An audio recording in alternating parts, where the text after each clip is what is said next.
예수님께서 게네사렛 호숫가에 가셨습니다. 게네사렛 호수는요, 갈릴리 지역에 위치해 있다고 해서 또 다른 이름으로는 갈릴리 바다라고 부르고요. 또 황제였던 티베리우스에게 환심을 사기 위해서 그 지역의 이름을 디베리아라고 부르다 그래서 디베리아 바다 또는 디베리아 호수라고도 부릅니다. 그 외에도 호수 모양이 저 그림을 보시면 우리 악기 하프와 같다 그래서 긴네렛 호수라고도 부릅니다. 이처럼 다양한 이름으로 불리는 이 긴네렛 호수, 오늘 저는 여러분들과 함께 통칭하기를 갈릴리 바다라고 계속 저는 말씀을 드릴 겁니다. 이 갈릴리 바다에 예수님께서 가셨습니다. 이 갈릴리 바다에는요, 지형과 기후적인 특성이 있었습니다. 우리가 중학교 시간에, 과학 시간에 배웠던 내용 가운데 이런 게 있어요. 이 바다와 육지가 인접해 있는 곳에는 바람의 방향이 낮과 밤으로 바뀐다고 하는 사실을 우리는 알고 있을 겁니다. 낮 시간의 온도 차이에 의해서 낮에는 바다 쪽에서 육지 쪽으로 바람이 불고, 밤이 되면 뜨거워졌던 땅이 바닷물보다 빨리 식어서 육지에서 바다 쪽으로 육풍이 불어온다라고 하는 것을 알고 계실 겁니다. 게다가 이 갈릴리 바다 지형은요, 해수면 212m 아래에 있습니다. 굉장히 낮은 곳에 이 갈릴리 바다가 존재하고 있는 것이죠.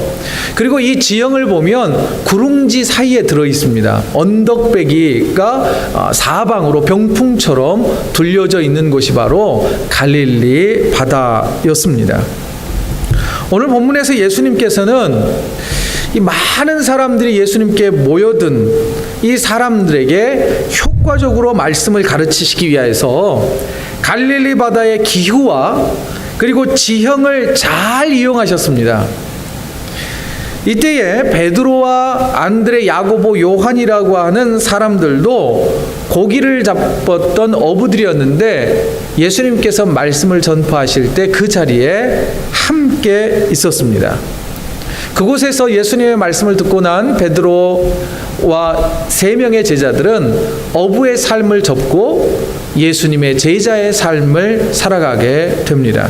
자, 그러면 본문의 내용에서 어떤 일들이 있었는지 조금 더 자세히 살펴보겠습니다. 자, 예수님께서 하나님 나라의 복음을 전파하셨고, 그리고 가난한 자들, 헐벗은 자들을 위로해 주셨을 뿐만 아니라 여러 병든 자들을 고쳐 주셨습니다. 그러자 예수님의 소문이 갈릴리 지역에 아주 빨리 퍼졌습니다. 예수님을 모르는 사람들이 없었지요. 저마다 삶의 문제를 가지고 있었던 사람들이 예수님이 갈릴리 바다에 계신다는 소문을 듣고 하나 둘 모여들기 시작을 했습니다. 그때에 그곳에 아까 말씀드렸던 것처럼 베드로와 안드레, 야고보, 요한도 함께 그 갈릴리 바닷가에 있었습니다. 많은 사람들에게 하나님의 말씀을 효과적으로 전달하고 가르치기 위해서 예수님께서는 이제 저녁이 되도록 저녁 내 그물을 내었지만 고기 한 마리도 잡지 못했던 베드로와 다른 제자들이 그물을 씻어서 이제 정리하고 쉬려고 하는 그때에 베드로에게 말씀합니다. 자, 너 배에 좀 올라타자. 그리고 바닷가에서 조금 떼어 정박시키고 그림에 보는 것처럼 예수님께서는 그 언덕에 앉아있는 사람들을 향하여서 뒤에서는 뭐가 불어올까요? 바닷바람을 등지고 언덕을 향하여서 하나님의 말씀을 가르치시기 시작하셨습니다. 마치 저 모습은 콜로세움에 있는 이 한 복판에 서서 연설하는 것과 같은 그런 효과가 있었던 것이죠. 자, 베드로와 안드레, 야고보, 요한도 그물 씻기를 다 마치고, 특별히 베드로는 예수님과 함께 배에 올라타서 예수님이 가르치시는 하나님의 말씀을 듣기 시작을 했습니다. 예수님의 가르침은 영적인 권위가 있었어요. 그래서 듣는 자들의 삶을 변화시키기 시작을 했습니다. 영적인 결단이 일어났습니다. 특별히 배에 함께 타고 있었던 베드로를 변화시키셨습니다. 한참 하나님의 말씀을 풀어서 가르치시던 예수님께서는 말씀을 멈추셨습니다. 오늘 본문 4절을 보시죠. 4절을 보면 말씀을 마치시고 시몬에게 이르시되 이렇게 되어 있는데, 한글 성경은 말씀을 끝낸 것처럼 되어 있지만 이 헬라어 원문과 다른 번역을 보면 한참 말씀을 가르치시다가 돌연 말씀을 중단하시고 함께 배에 올라타고 있던 베드로에게 말씀을 하시는 겁니다. 뭐라고 말씀하셨느냐면 깊은 데로 가서 그물을 내려 고기를 잡으라 라고 말씀하셨습니다. 이 말씀은 그냥 말씀이 아니셨습니다. 명령이었습니다. 이 명령에 베드로는 이렇게 반응을 합니다. 본문 5절입니다.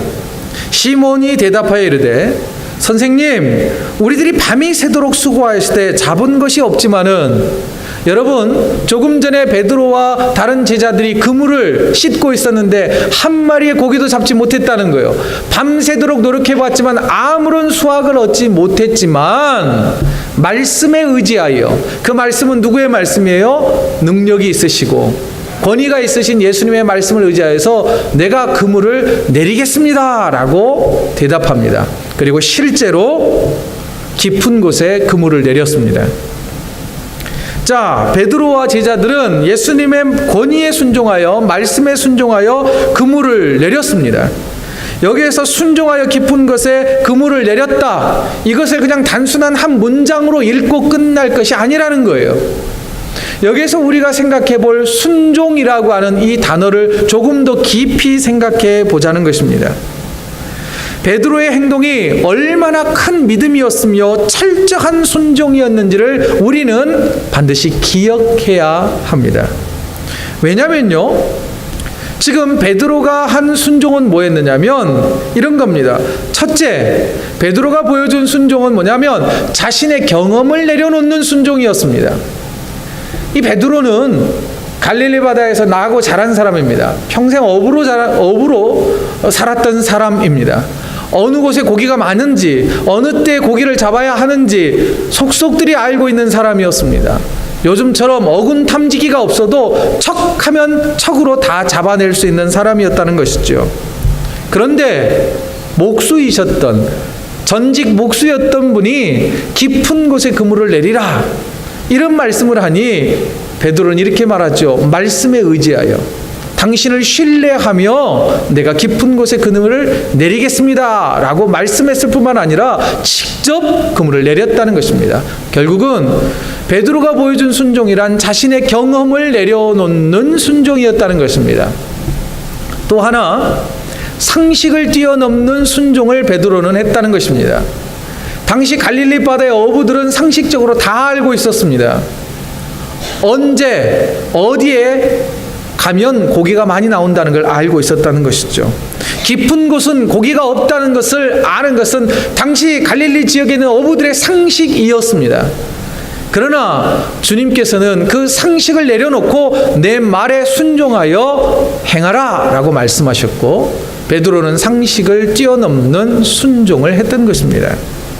또 하나는 한계를 뛰어넘는 순종을 했습니다. 힘들어도 다시 한번 하는 순종을 했다는 것이죠. 여러분, 베드로가 스스로 말하지 않습니까? 밤이 새도록 열심히 그물질을 했지만 단 한 마리도 잡지 못했습니다. 여러분, 베드로가 지금 어떤 상황일까요? 육체적으로 매우 피곤한 상황 아니겠습니까? 게다가 빈 그물을 다 씻어서 창고에 들어 놓은 상태예요. 그것을 다시 끄집어내서 깊은 곳으로 노져가서 그물을 내린다는 것은 인간의 한계를 뛰어넘는 것입니다. 육체적 한계를 뛰어넘고 감정의 한계를 뛰어넘는 거예요. 여러분들 일하실 때 보면 손님이 없는데 일할 때 시간이 훨씬 더 늦게 가지 않습니까?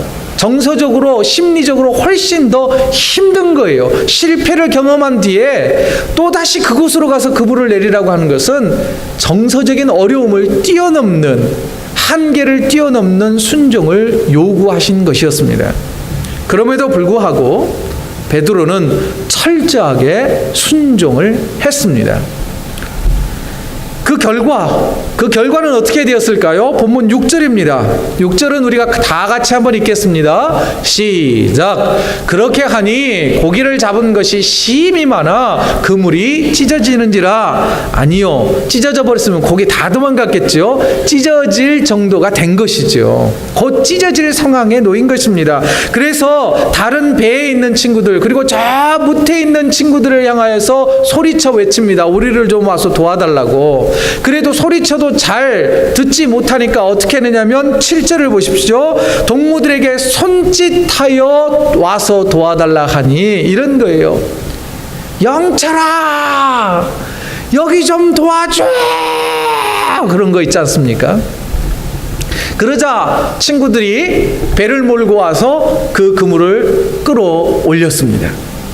그리고 양쪽 배에 그물을 끌어올려서 양쪽 배에 고기를 실었는데 어떻게 되었습니까? 두 배 채움에 배가 곧 가라앉을 정도로 엄청나게 많은 물고기가 잡힌 것이었습니다. 베드로가 깊은 곳에 그물을 내렸더니 그물이 찢어질 듯 했고 배가 잠길 것 같이 많은 물고기를 잡았다는 것입니다. 순종의 결과는 대만족입니다. 기대 이상의 수확을 얻었습니다. 이런 은혜를 여러분들도 기대하시죠? 오늘 본문에서 우리에게 전해주는 메시지는요, 이런 기적과 은혜를 원하는 우리들에게 요구하는 메시지는 뭐냐? 그걸 원한다면 그걸 원하기 전에 베드로와 제자들이 했던 순종을 행하라. 이걸 우리에게 메시지로 던져주고 있습니다. 한 가지 더, 베드로와 제자들이 순종함으로 누렸던 은혜는요, 자기만 만족스럽고 자기만 기쁜 것이 아니었습니다. 주변의 친구들도 함께 와서 만선의 기쁨을 함께 누리게 되었다는 것이죠. 여러분, 주님께서 순종하는 자에게 베풀어 주시는 은혜와 기쁨은요, 혼자만 누리는 게 아니라 이웃과 함께 누릴 수 있을 만큼 넉넉한 은혜를 베풀어 주신다는 것입니다. 여러분, 그렇습니다. 내가 순종할 때요, 내가 말씀에 순종하면 주님께서는 나와 우리 가정과 또한 내가 알고 있는 지인들과 우리 교회 공동체가 함께 기뻐할 수 있을 만한 큰 은혜를 베풀어 주신다는 것 다시 한번 기억하시기 바랍니다.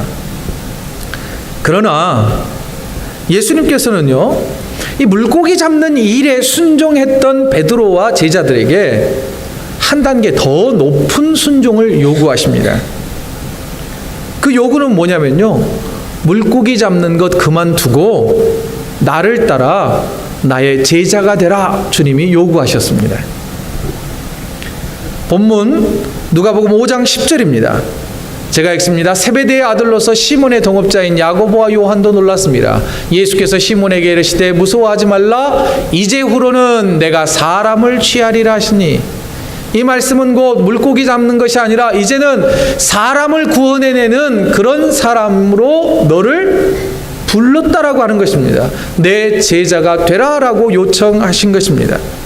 본문의 말씀을 예수님의 제자였던 마태는 이렇게 기록하고 있습니다. 마가복음 4장 19절 말씀입니다.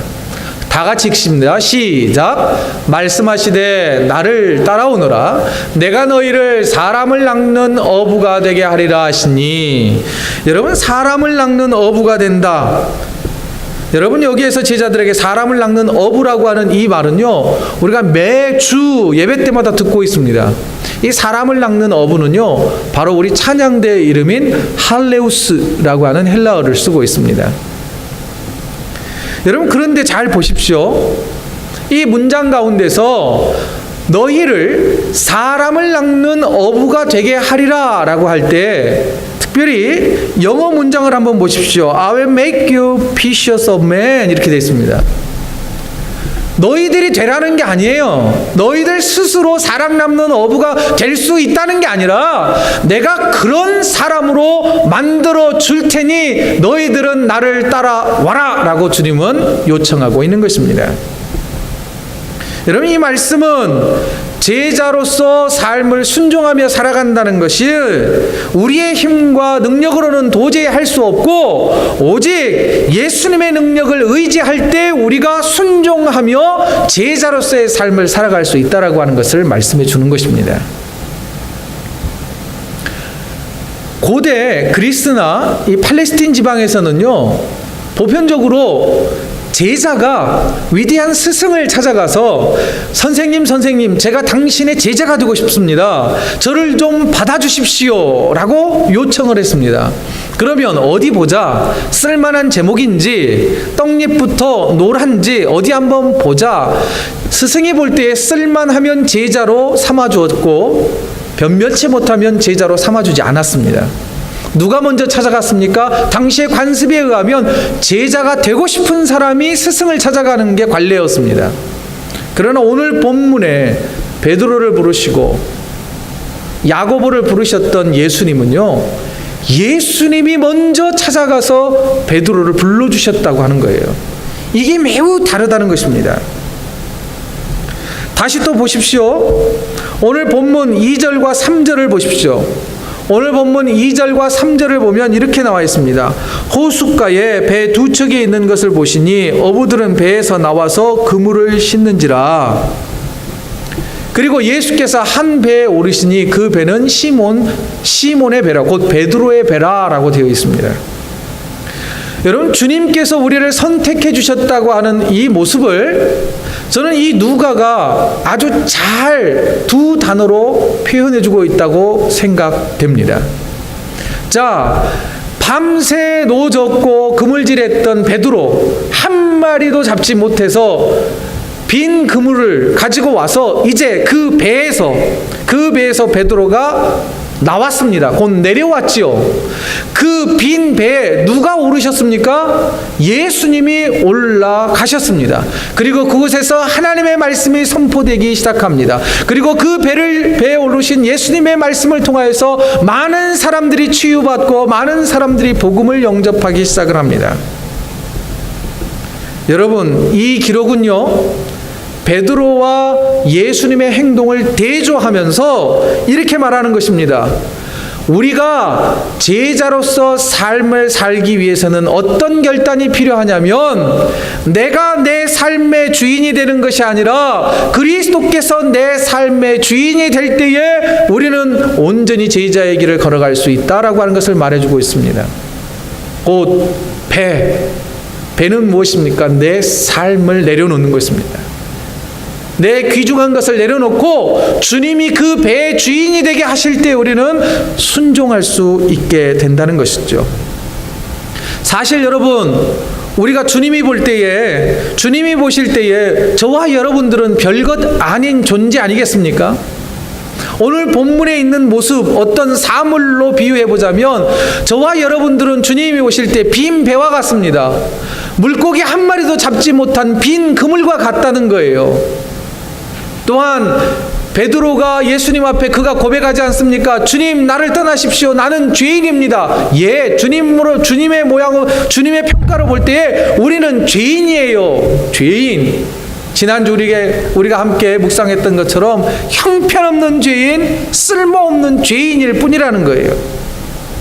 그런데 주님께서 우리를 찾아오셔서 우리의 삶의 주인이 되어주시고 우리를 제자 삼아주셨다고 하는 것이 은혜라고 하는 것입니다.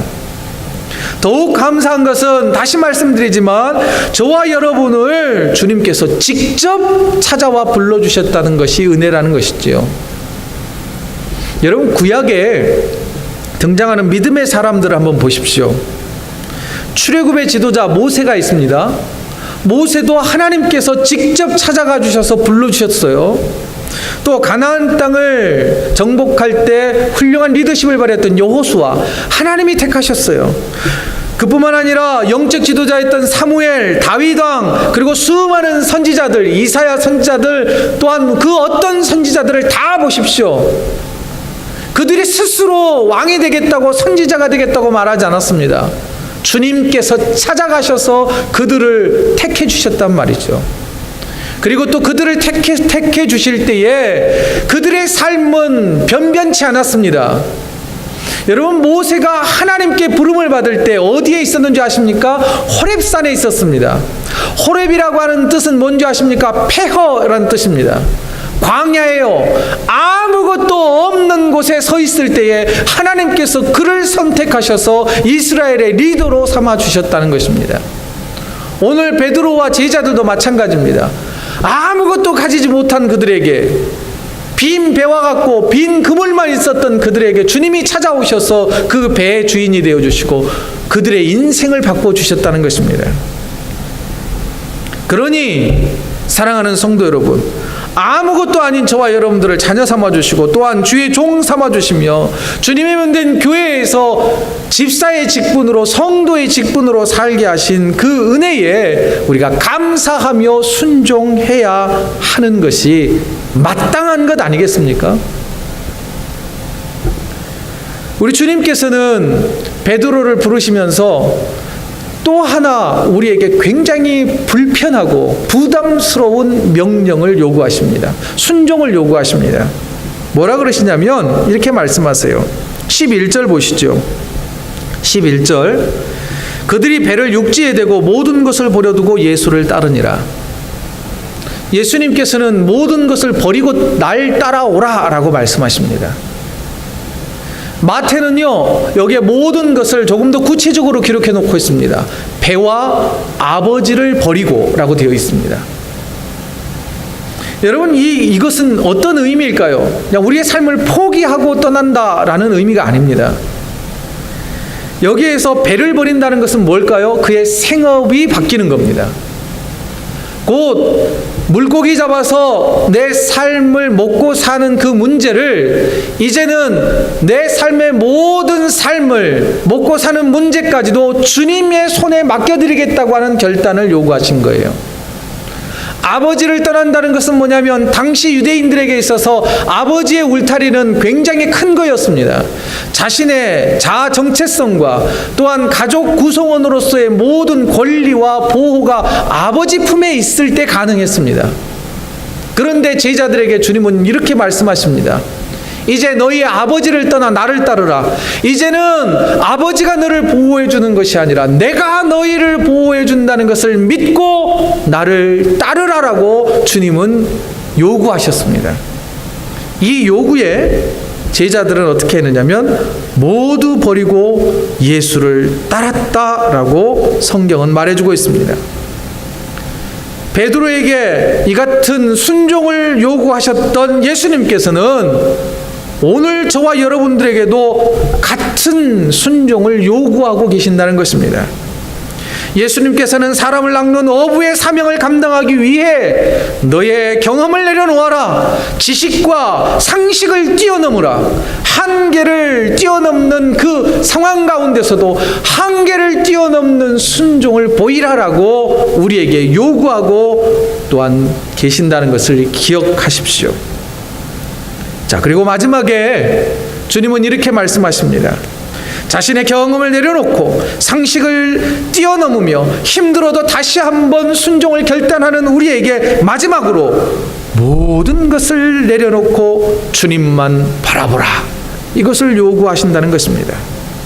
자, 이제 우리도 주님의 제자로, 주님의 사람으로 살아갑니다. 또한 이미 우리는 주님께서 불러주셔서 이 성전 안에 모여 있는 줄로 압니다. 주님은 우리에게 다시 말씀합니다. 빈 배를 부여잡지 말라.